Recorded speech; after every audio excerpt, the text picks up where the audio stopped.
এটা আজকে দাঁড়ালো, এটা ভোপাল থেকে এসছে। সোমবার যেটা আছে হাওড়া থেকে ছাড়বে সেদিন দাঁড়াবে, হাওড়া থেকে ভোপাল যাওয়ার পথে দাঁড়াবে, আর ভোপাল থেকে আসার পথে হাওড়ার পথে এখানে দাঁড়াবে। এটা একটা অনেক দিন ধরে দাবি ছিল সবারই যে আমাদের এখানে ওই এলাকার মধ্যপ্রদেশ এলাকায় যাওয়ার জন্যে বা মধ্যপ্রদেশের এই কানেকশনের মধ্যে অনেক স্টেশন পড়ে, যেই স্টেশনগুলোতে আমাদের যাওয়ার কোনো রাস্তা নেই। এখানে প্রচুর লোক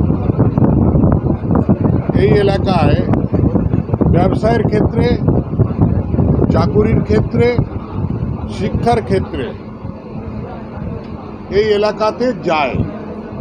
কোনো জায়গা থেকে র মেটেরিয়াল কিনতে যায়, কোনো জায়গায় র মেটেরিয়াল সাপ্লাই করতে যায়, কোনো জায়গায় ফিনিশ প্রোডাক্ট কিনে নিয়ে এসে এই বাজারগুলোতে বিক্রি করে, আর কোনো জায়গায় এখান থেকে ফিনিশ প্রোডাক্ট নিয়ে ওই এলাকায় বিক্রি করে।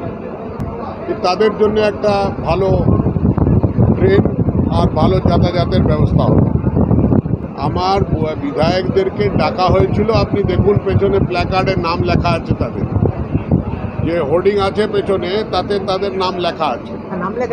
না না, আমন্ত্রণ তো রেল মন্ত্রী পাঠিয়েছে, রেল মন্ত্রণালয় থেকে আমাকে আমন্ত্রণ দিয়েছে, ওনাদেরও দিয়েছে, ওনারা আসেননি।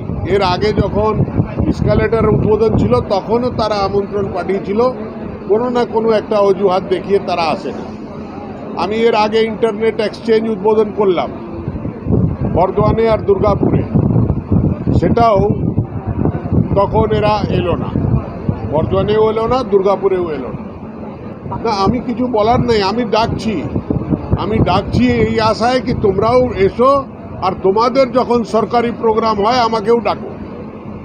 কিন্তু এই একটা প্রচলন আছে আমাদের পশ্চিম বাংলায়, একটা নিয়ম আছে, সরকারি টাকা অর্থাৎ পাবলিক টাকার উপরে যদি কোনো যোজনা কমপ্লিট হয় তার উদ্বোধন বা শিলান্যাস রাখার জন্যে ওখানকার এমপি, ওখানকার এমএলএ, ওখানকার মিউনিসিপ্যালিটির চেয়ারম্যান বা জেলা পরিষদের চেয়ারম্যান তাদেরকে ডাকা হয়, কিন্তু এখানে কিছু ডাকা হয় তা জানি না, তাদের কি আছে জানি না। হয়তো আমার চেহারাটা ভালো লাগে না তাদের, তাই জন্য ডাকে না। হয়তো তাদের মনে ভয় থাকে যে কি আলুওয়ালিয়াজি এসে বাংলায় বললে মানুষের মন জয় করে নেবে, তাই জন্য ডাকে না। কি কারণ আছে জানি না ভাই।